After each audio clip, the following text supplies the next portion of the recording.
Today we are looking for different pieces of software which will help us create a music video. Pieces of information you need to find.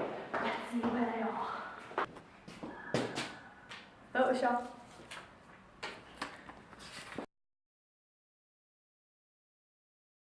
Photoshop was one of these software that we didn't use a lot.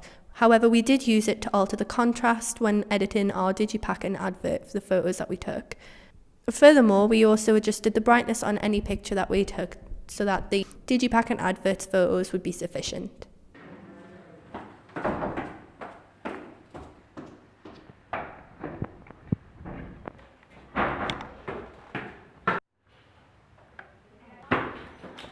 Got Google.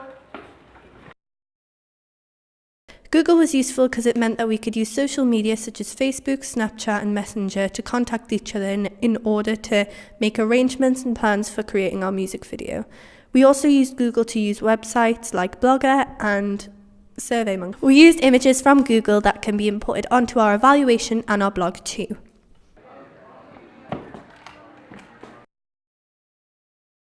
Blogger is used to express our ideas and keep the public updated on what we are currently up to. Blogger means that the public have a complete understanding about what's going on in our project. Overall, Blogger is 20% of our overall grade, which meant that it was really important to keep up to date with what we were doing. A member in our team was more suited to the blogging than anything else, meaning that their specific role was to update on Blogger constantly. Overall, we have over 110 blog posts so far, and this is still progressing. We need to go here.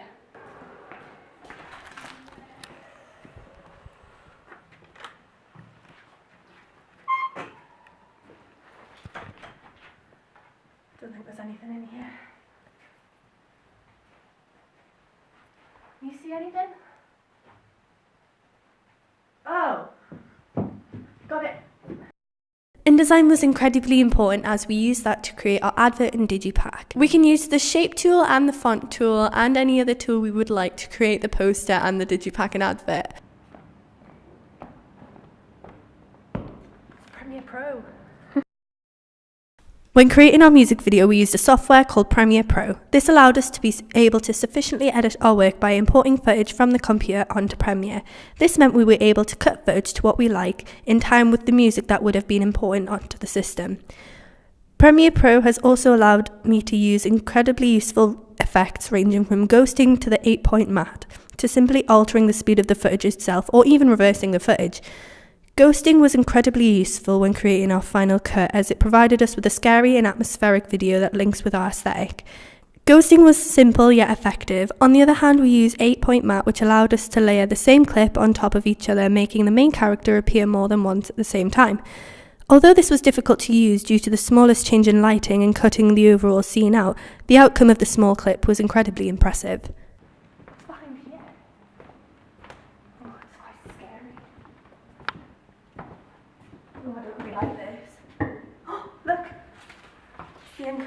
The footage that we took on the camera can be converted into a better format by using the encoder. It would be more structured and better for the video altogether.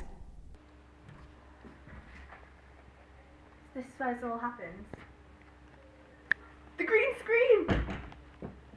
Let's try this out.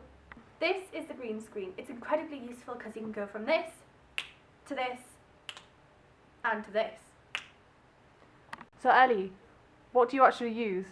Well, literally all you need is a green screen. That's it. You do need to press a few buttons on the camera and make sure the green screen's going to actually work. Yeah, but what do you actually use? That's literally it. Green screen, few lights. Magic. So what equipment did you use for your music video? Well, we use a Nikon camera and we use a tripod and we use a dolly. And you can use a heavy tripod, which is a lot easier because it's more steady and when you're doing pans and smooth shot, it just looks a lot better. And for our music video, we use something called LED lights, which just gives a better effect when we're in the dark, because our music video was rather dark. And we use fairy lights and candles, because why not?